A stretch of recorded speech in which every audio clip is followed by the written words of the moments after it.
it's your girl Cranberry. Welcome back to my channel. Last night I had the privilege of attending something special. My friend Renee invited me to the launch of An Unconquerable Spirit by the late Dr. Helen Francis Seaman, who is her mom. And let me just say, this wasn't your average book launch. It felt like a reckoning, a homecoming, a love letter to Indigenous resistance, and a legacy finally finding its rightful place in history. So in this vlog, I want to walk you through what happened last night, share the most powerful moments from the speakers, and tell you why this book is a must read, not just for Dominicans, but for anyone across the Caribbean who cares about truth, justice, and reclaiming our story. So what is the book about? It's a study of Indigenous resistance to settler colonialism in the Windward Islands. Dr. Helen Francis Seaman traces how the Kalinago, Garifuna, and Maroon communities have resisted land disposition, cultural erasure, colonial narratives from the arrival of Columbus in 1492 up to the present. So this book carries the voice, values, and vociferous passion of Dr. Helen Francis Seaman, and the hope that it will continue to inspire us long after her passing. So the publication of Helen's PhD thesis is indeed an accomplishment to be celebrated, because it simultaneously brings to light the unconquerable spirit of our Kalinagos, Dominica's people, Dominica's spirit, and also honors the enduring legacy of Helen's own unending, unconquerable spirit, even to the end.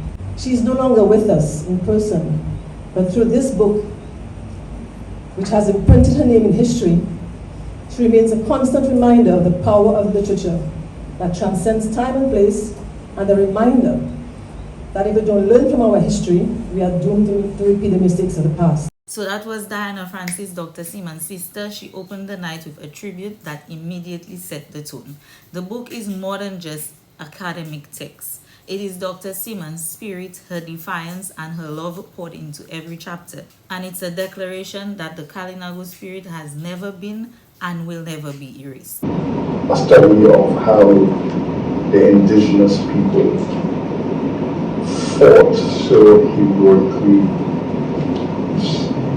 colonization of their inner culture and space, and how the Windward Islands became the frontier, the vanguard of a revolutionary struggle to keep colonization at bay, and critically to protect themselves and their lands from the imperial penetration. Sir Hilary Beckles, Vice Chancellor of the University of the West Indies, who supervised Dr. Seaman's PhD, reminded us that her work filled a huge void. She wasn't writing from theory, she was digging into the soul of Caribbean history, looking at how Indigenous peoples, especially the Kalinago and Garifuna, fought not just for land, but for cultural survival. Her vision for this book was nothing less than to present a comprehensive history, a retelling of the history of the Indigenous peoples of the Windward Islands.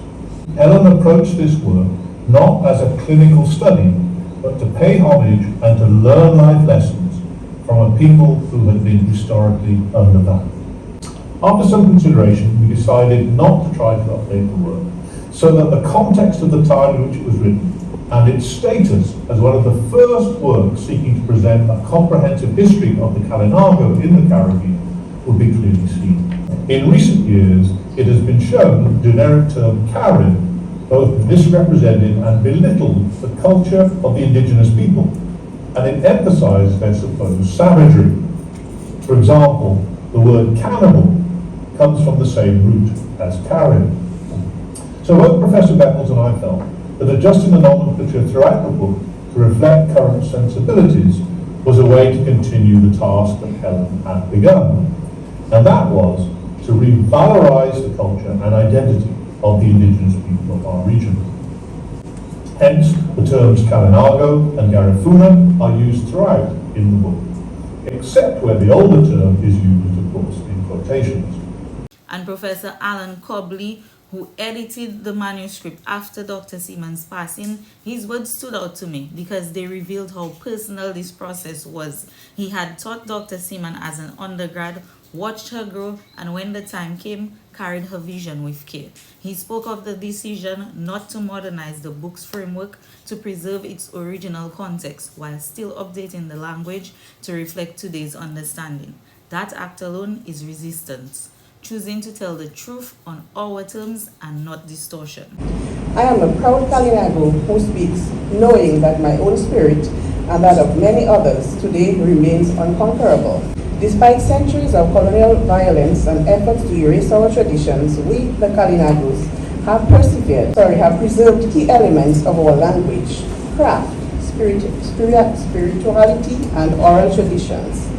The continuation of our canoe building, cassava processing, basket weaving, storytelling reflects a determination to maintain identity in the face of overwhelming pressures. Our very survival into the 21st century is a testimony of resistance. An Unconquerable Spirit therefore becomes more than a literary theme. It is a lived reality in Dominica's Kalinago territory where traditions are being revitalized and younger generations are reclaiming their heritage. As a reaction, this book challenges us to reframe how we view Indigenous history in the region.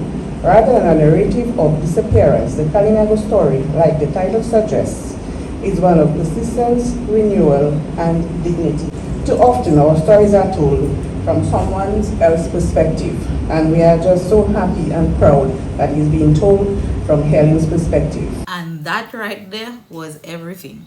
Gweneth Frederick, who represented the Kalinago community, didn't just speak as an academic. She spoke as someone living the story that this book tells. She did not hold back. Her words brought the book to life in real time. She spoke of basket weaving, cassava processing, coastal survival, not as traditions but as acts of ongoing resistance.